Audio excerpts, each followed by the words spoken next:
Many people are of the opinion that ULIPs are not good investment vehicles.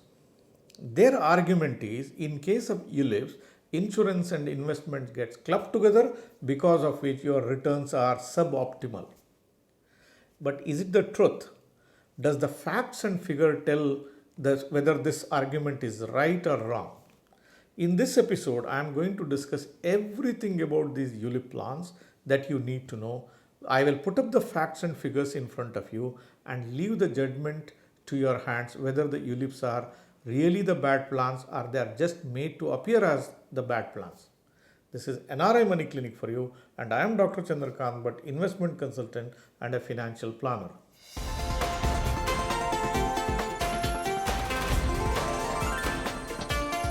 NRI Money Clinic. No hype, just the right advice. Here in this episode, I am going to compare the mutual funds versus the ULIPs. For the sake of comparison and for the easy understanding of the subject, I will pick up a product called Signature from ICICI Prudential Life Insurance Company. Now, before I proceed here, a disclaimer. This is not a paid promotion. I am not being paid from the mutual fund industry or from ICICI Prudential to evaluate these two particular plans. I am just putting across the facts and figures from both mutual funds and the ULIPs for evaluation, and this is an objective way of evaluation of both these segments of investment opportunities. Now let us evaluate these two investment opportunities against individual parameters. First, let us evaluate on returns potential. Now, mutual funds have got different mutual fund schemes. There are schemes in equity segment, there are schemes in debt fund segment. Likewise, when a person invests in a ULIP plan, the money that he puts in goes into different funds. It could be equity fund, it could be hybrid fund, it could be a money market fund or any other debt fund. So the type of funds which are used both in mutual funds as well as in ULIP funds are similar. Now, if you look at the return potential, both these segments of investment opportunity operate in the same market, which is the Indian market. They invest and they benchmark their performances against either Sensex or Nifty or some benchmark. Now, if you compare the returns of different mutual funds, a large cap diversified fund versus a large cap diversified funds from the ULIPs table, the returns are almost similar. There is no difference between these different funds. At times, some fund will show a slightly higher return, some fund will show slightly lower return, but that's perfectly normal. No fund will remain on top of the table forever. So always funds will move up and down depending on what happens in the market, which segment finds favor, and these things will keep happening up and down as usual. As long as the funds mimic the underlying benchmarks that they have set in, we have nothing to find a difference between these two segments. From a return potential from the funds which are chosen for investment, there is nothing that we can really differentiate between a ULIP plan and a mutual fund plan. The second parameter which we have to look at here is the expenses under ULIPs and expenses under the mutual funds. Now, mutual funds have got what is known as an expense ratio. Let us say if your mutual fund got 8% return, when I am telling 8% return, 8% return at the fund level, thereafter the fund deducts the expenses and you will get a net yield. So the 8% the fund makes is known as the gross yield. The expense ratios are taken out from that. Then the net yield, this is what you actually see in your portfolios. The difference between the gross yield and the net yield is the expense ratio. In case of a mutual fund, the regulators have put a cap on how much expenses are allowed. So there is a capping around 2.25% to 2.5% on different types of schemes, tenure, the size and various other things. But in reality, the cost of mutual funds will fall somewhere around 1.5 to 2%. This is actual costing that will go in. What happens in case of a ULIPs? In case of ULIPs, till 2010 September, they were really bad. There was a lot of costs which were going on ULIPs and they were appearing to be really bad products for investment. something good happened in October 2010 onwards. The new regulations took over. As per the new regulation, caps have been put on the charge structure. Now, as per the new regulations, ULIP plans cannot charge you beyond a particular limit. Now, the charging in case of a ULIP plans has been put on a 10-year basis. It is not put on a yearly basis. On a 10-year basis, your total charges cannot go more than 2.25% of your fund value. This capping is there in case of ULIP plans now. Even in case of ULIP plans, even though regulator has put in the cap at 2.25%, in actual, the real cost on the plan which is working out is far less. To understand this, we have to look at a proper illustration. How do you know how much is the actual cost on a ULIP plan? To know this, what you need is a regulator mandated official illustration. So there is a way to prepare this illustration. The purpose of this illustration is to know the effect of cost or the expenses on the returns that you are going to get. Now it's a very detailed illustration plan. Sometimes it becomes very difficult for you to understand this, but nevertheless, there are provisions there where if you look at a specific points, you will know what exactly is the costing. I will help you understand this plan with the help of an illustration. Now for the understanding of this ULIP plan signature, I have prepared a official illustration of this plan. For this purpose, I have considered here a 45-year-old male who will invest into this plan. He will pay every year for next 7 years, and every year he will pay an amount of 10 lakh rupees into this plan. And for the investments, I have chosen two funds here, a large cap diversified fund called Maximizer Fund and another 50% into a debt fund called the Income Fund. Now let's see what happens in this particular plan. Now here is the official illustration of the signature plan, how it looks like. Now in this illustration, all that you have to really see is this portion which I have highlighted here in yellow color now. Now you can see here two columns here. It is called the gross yield and the next column shows it is the net yield. Now if the funds generate 8%, what is the amount of returns a investor will get in this is shown by the net yield. In case of mutual fund, as I explained, the gross yield minus net yield is the expense ratio of the mutual fund. Now in case of ULIPs, this gross yield minus net yield is the expense ratio of this ULIP. Now in this particular case, in case of signature plan, 8 minus 6.93, which is 1.07% is the expense ratio of the signature plan. Now in this case, it takes into account all the expenses which are going underneath here. So there are premium allocation charges, there are mortality charges, there are policy admin charges, there are fund management charges. They are described in detail. But this figure here takes into account each and everything. The only thing which it will not take into account is the mortality charges or the insurance charges which will come with this particular plan. It does not take into account the mortality charges. Other than the mortality charges, it will take into account every other expenses.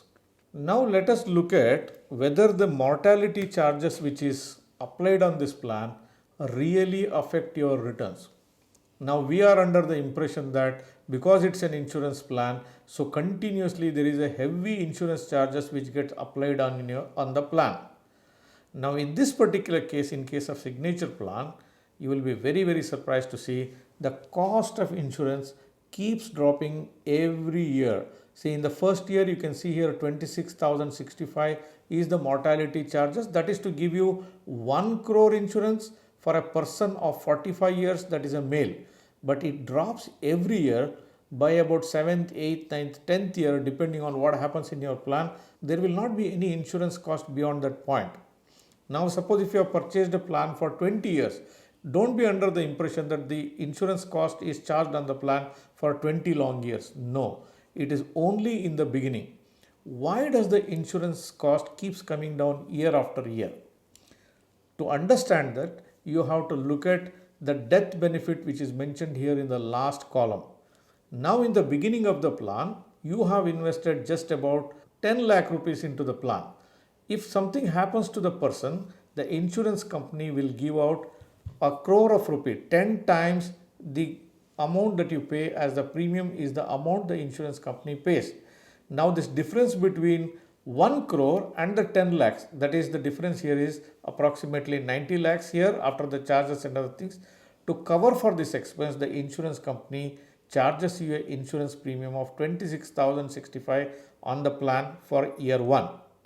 What happens in year 2? Year 2, you put in another 10 lakh. Now the gap between the amount that you have invested and the insurance component is narrowing down to 80 lakh rupees.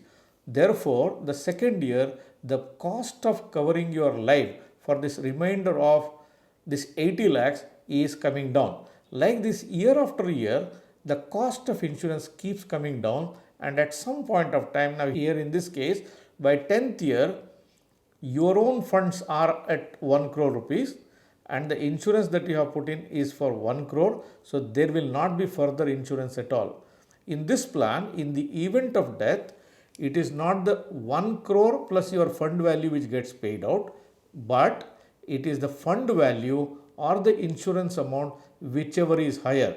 So once your amount by way of growth or by way of contribution crosses this 1 crore mark, there will not be any more insurance on this particular plan. So if I total it up, all these put together, it is a total of 1,65,331 over a period of 10 years. If you calculate the percentage wise, it's a negligible amount. It will not drastically bring down your returns in any way. Insurance has negligible impact on the final returns outcome, but it has several other positive factors which go into it, which I'll discuss further on. Another reason why people say ULIPs are expensive is because of the premium allocation charges. Now let us look at how much the premium allocation charges which are put on this plan. Now here in this case, the policy holder invests 10 lakh rupees into this plan, and when he pays 10 lakh rupees, 50,000 rupees is applied as premium allocation charges. It will be applied every year. Since he is paying for 7 years, all the 7 years, 50,000 rupees is taken out as premium allocation charges. It looks heavy, but it looks heavy when you look at it in isolation. But what happens to this premium allocation charges? Now here I have marked here in the green color here. Look at this green highlighted portion of this illustration. Now in year 2, the premium allocation charges which is taken in year 1 is refunded back. And year 6, another 50,000 which is paid for the second year is again refunded back into the plan. Now subsequently, this plan has another provision. In the 7 years, 50,000 each year, total of 3,50,000 is taken out as premium allocation charges. Now by 10th year, the policy adds back 3,50,000 into your plan. This is a guaranteed addition in the plan. It's just not that it adds back this amount back into the plan, but every 5 years thereafter, it again adds 3,50,000. See, in the 15th year, another 3,50,000 is added back to the plan. By 20th year, another 3,50,000 is added back to the plan. Now, because these are added back in the plan, the cost of this plan is much lower than the cost of the mutual fund investment itself. So the allocation charges are paid back to you, and there is something else also in this plan. There is what is known as a wealth boosters here. Now wealth boosters are added after 10th year, after 15th year, and in the case of 20th year. Now wealth boosters are added as a percentage of the fund value.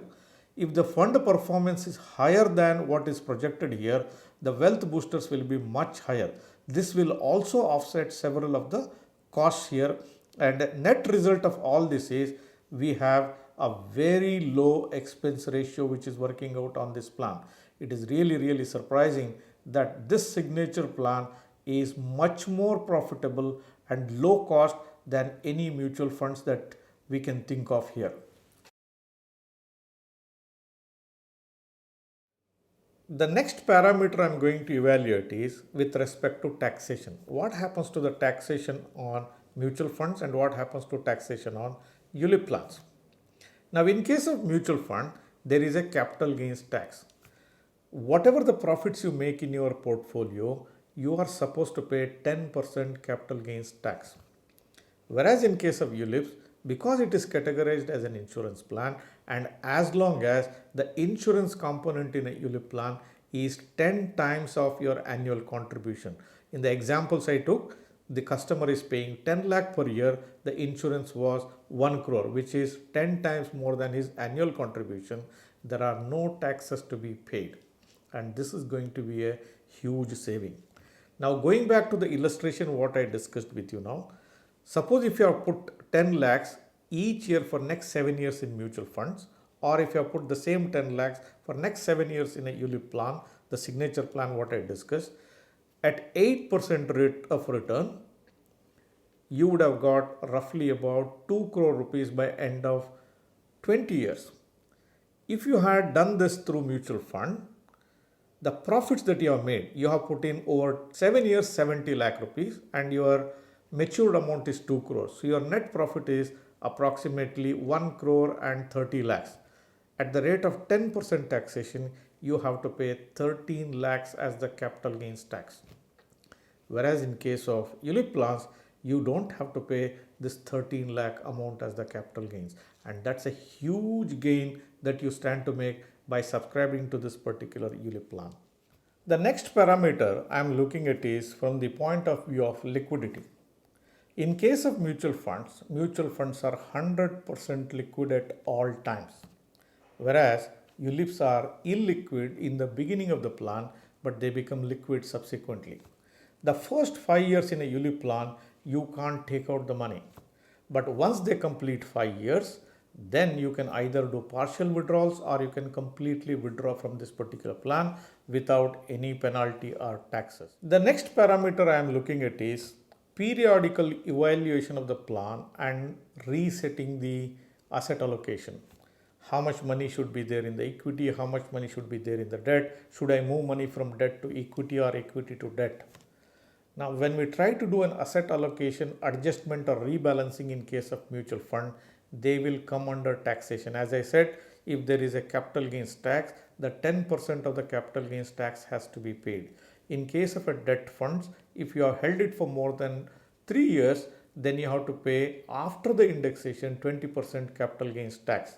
So every time you do an asset allocation rebalancing, it suffers taxation in case of mutual funds. Whereas in case of a ULIP plan, any asset allocation adjustment will not attract any taxation, and this is a big boon for people who want to do periodical rebalancing of their portfolios and keep adjusting their portfolios as per the movements in the markets. The other parameter I am going to evaluate here is the insurance in the plan. Is it beneficial or it's going to be a drag on the plan? Let's look at it in a very objective way. Because you have an insurance which is built into the plan, which is 10 times of your annual contribution, if something happens to the investor during this plan period, the investor's nominees will get 10 times of their annual contribution. This is guaranteed from day one.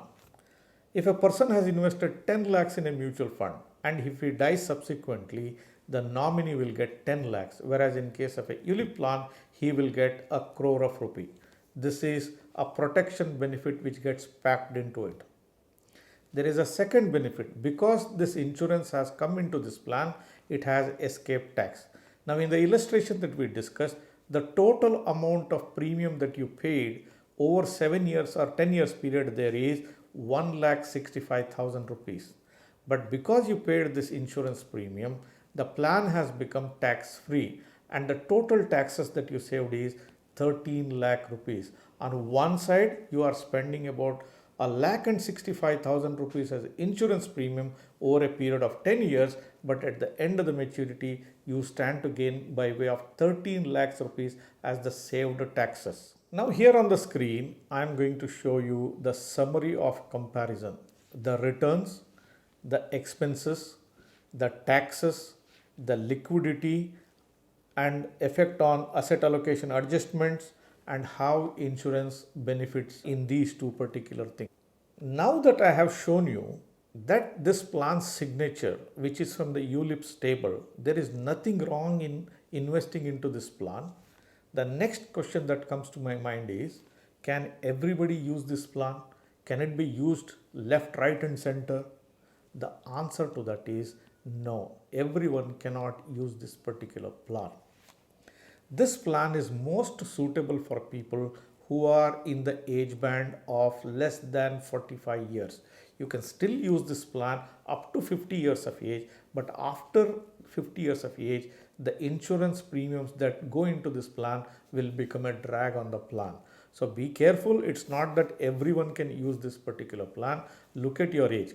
Suppose if you are above 50 years of age and you still want to get benefits of this plan, there is a way out.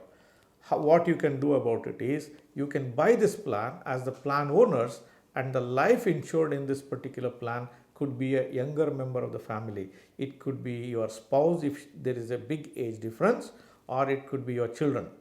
Just because the life insured under this plan is a different person, the ownership of the plan does not belong to your life insured. You continue to be the owner of the plan, the money belongs to you, but the only thing is, the cost of insurance is not charged on your life, rather the cost of insurance is charged on this younger member of the family.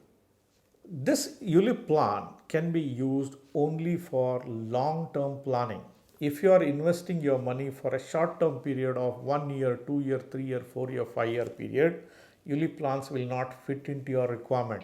You should be very sure that you don't need this money for short-term needs, and it should be used only for long-term planning. Which are the long-term planning that we do in our financial planning space? These are excellent investment vehicles for retirement planning, where you have 15, 20, 25, 30 years of time. They work beautifully well.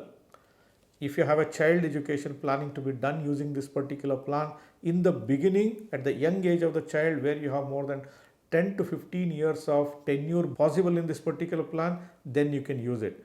But anywhere, if your tenure is less than 10 years, I will not recommend this plan to any of you to invest into this plan.